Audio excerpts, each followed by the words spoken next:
Hey, good evening. Today we are discussing about standard precautions. Standard precaution क्या होता है?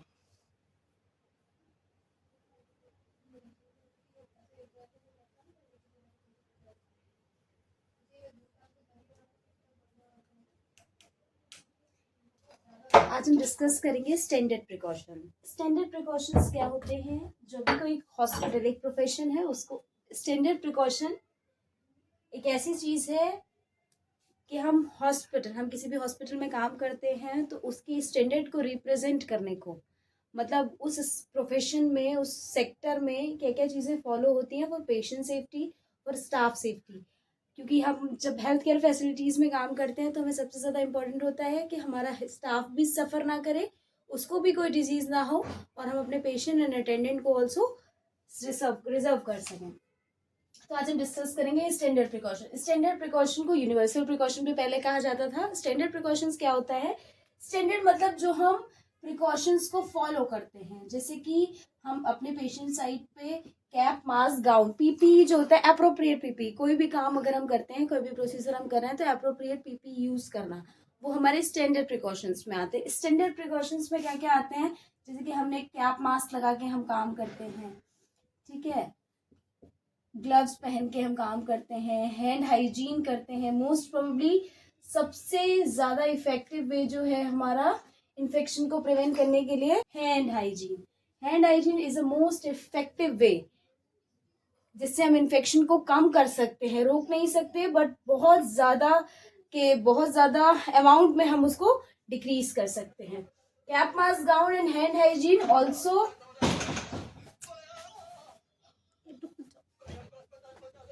जैसे कि हमारा हैंड हाइजीन एंड बीएमडब्ल्यू और needle stick injury. BMW means biomedical waste management, जो हमारे हॉस्पिटल में मोस्ट प्रोबेबली सब जगह पे यूज किया जाता है, जो कि हमें इन्फेक्शन से प्रिवेंट करता है और ताकि हम जो चीज़ें जैसे डिस्कार्ड की जाती हैं अकॉर्डिंग टू बीएमडब्ल्यू, हम अपने जो भी मेडिकल वेस्ट सेग्रीगेट हो रहा है उसको हम प्रॉपरली डिस्कार्ड कर सके। स्टैंडर्ड प्रिकॉशन के अंदर ना 3 स्पेसिफिक डिजीजेस भी आती हैं हमारी। Viral marker, viral marker means होता है HIV, HCV और हेपेटाइटिस बी। HIV, HCV और हेपेटाइटिस बी हमारे ब्लड बॉर्न इन्फेक्शन है जिससे पेशेंट को, स्टाफ को हमें प्रिवेंट करना है। इसमें एक चीज और थी हमारी needle stick injury. Needle stick injury बहुत ज्यादा इंपॉर्टेंट चीज है हमारे हेल्थ केयर प्रोफेशनल स्टाफ के लिए, बिकॉज अगर उनको निडल स्टिक इंजरी हो जाती है और पेशेंट अगर HIV, HCV या हेपेटाइटिस बी से पॉजिटिव होता है तो ये उनकी लाइफ के लिए बहुत थ्रेटनिंग कंडीशन हो जाती है।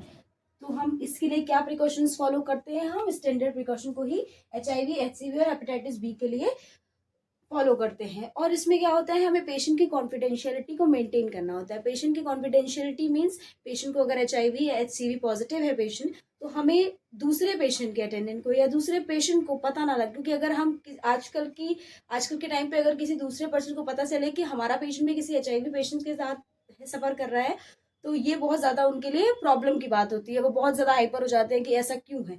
बट ये बीमारियां ऐसी है जो किसी को भी हो सकती हैं। इसमें बीमारी से रिलेटेड किसी को कोई वो नहीं है कि जरूरी है कि इसी पर्सन को होगी या उसी पर्सन को होगी। ठीक है, अब हम बात करते हैं आइसोलेशन प्रिकॉशन की। आइसोलेशन प्रिकॉशन में हमारे 2 टाइप के प्रिकॉशन आते हैं। एक होता है बैरियर नर्सिंग, एक होता है reverse barrier nursing. Barrier nursing के अंदर हमारे 3 टाइप के प्रिकॉशंस आते हैं जिनको ट्रांसमिशन बेस्ड प्रिकॉशन भी बोलते हैं। ट्रांसमिशन बेस्ड प्रिकॉशन में आता है हमारा contact precaution, droplet precaution, airborne precaution. सबसे पहले बात करेंगे हम कॉन्टेक्ट प्रिकॉशन की। डिस्कस करेंगे हम कॉन्टेक्ट प्रिकॉशन। कॉन्टेक्ट प्रिकॉशन में हमारे ऑल MDRO के पेशेंट्स आते हैं। MDRO का मीन्स होता है मल्टी ड्रग रेसिस्टेंट ऑर्गेनिज्म। एक बार बंद करें, ड्रग रेसिस्टेंट ऑर्गेनिजम्स।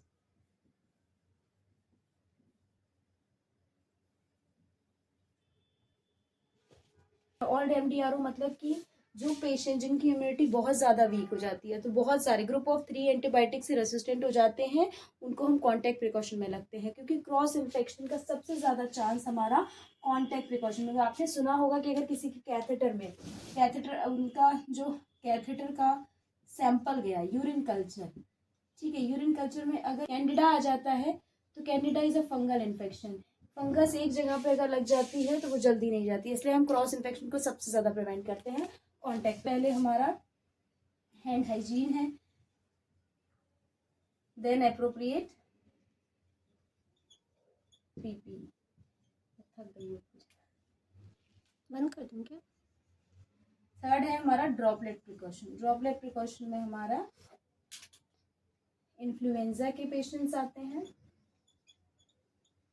इन्फ्लुएंजा ए, इन्फ्लुएंजा बी, जो भी हो, H1N1 के पेशेंट आते हैं, और हमारे डिप्थीरिया के पेशेंट्स आते हैं।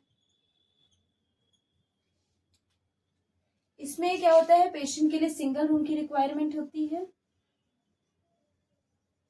ये ड्रॉपलेट इन्फेक्शन है, तो ड्रॉप के द्वारा तो हम नॉर्मल मास्क, जो हमारा डबल लेयर मास्क होता है, उसको यूज कर सकते हैं, कोई इशू नहीं है। देन हमारा आ जाता है एयरबॉर्न प्रिकॉशन। एयरबॉर्न प्रिकॉशन क्या होता है? एयरबॉर्न प्रिकॉशन में कौन से पेशेंट आते हैं? सबसे ज़्यादा इंपॉर्टेंट जो हमारा होता है वो होता है एयरबॉर्न प्रिकॉशन। एयरबॉर्न प्रिकॉशन में हमारे पल्मोनरी ट्यूबरक्लोसिस,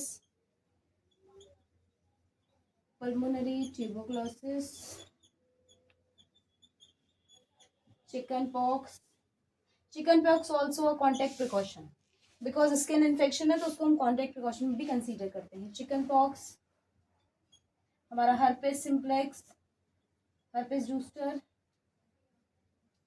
ठीक है, तो ये हमारे कॉन्टैक्ट एयरबॉर्न प्रिकॉशन में आते हैं। एयरबॉर्न प्रिकॉशन में मोस्ट प्रोबेबली स्टाफ को N95 मास्क रिक्वायरमेंट होता है, and negative pressure room. Negative pressure room क्या होता है? नेगेटिव प्रेशर रूम एक ऐसा हॉस्पिटल फैसिलिटी में एक ऐसा रूम प्रिपेयर किया जाता है जिसमें जो पेशेंट है उसको आइसोलेट किया जाता है एक ऐसे रूम में, जिसमें कि हम DP सेंसर लगाते हैं, जिसके द्वारा हम ये मेजर करते हैं कि जो रूम है वो ऐसा प्रिपेयर किया गया है जिसकी एयर जो है वो बाहर नहीं जाती है, उसकी एयर अंदर ही रहती है और अपर ही वो इन्फ्लेट होकर उस सेंसर में फिल्ड हो जाती है, फिर उस सेंसर के द्वारा वो एयर में मिक्स हो जाती है, लेकिन वो बाहर नहीं जाती है, बाहर जाके दूसरे पेशेंट को इन्फेक्ट नहीं करती है। एक हमने बात करी थी बैरियर नर्सिंग की और reverse barrier nursing. Reverse barrier for transplant patient, immuno compromised patient,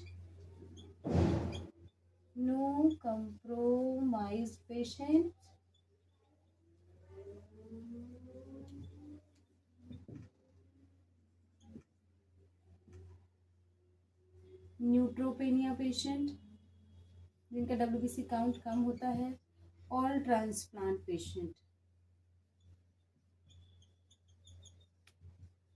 इसमें पेशेंट के लिए पॉजिटिव प्रेशर रूम की रिक्वायरमेंट होती है। पॉजिटिव प्रेशर रूम क्या होता है? पॉजिटिव प्रेशर रूम वो रूम होता है जो स्पेशली ट्रांसप्लांट के पेशेंट के लिए प्रिपेयर किया जाता है, क्योंकि ट्रांसप्लांट के पेशेंट की इम्यूनिटी काफ़ी वीक होती है, तो उनके लिए एक ऐसा रूम प्रिपेयर किया जाता है जिसमें जो बाहर की एयर है वो अंदर नहीं आती है। वहाँ पे HEPA फिल्टर्स लगाए जाते हैं ताकि बाहर की जो इन्फेक्टेड एयर है वो अंदर ना आ सके, इसलिए डबल साइडेड रूम बनाया जाता है। एक होता है एंटी रूम जिसमें स्टाफ विजिट करता है, स्टाफ बैठता है, और एक होता है अंदर का आइसोलेशन पॉजिटिव प्रेशर रूम जिसमें कि स्टाफ रहता है।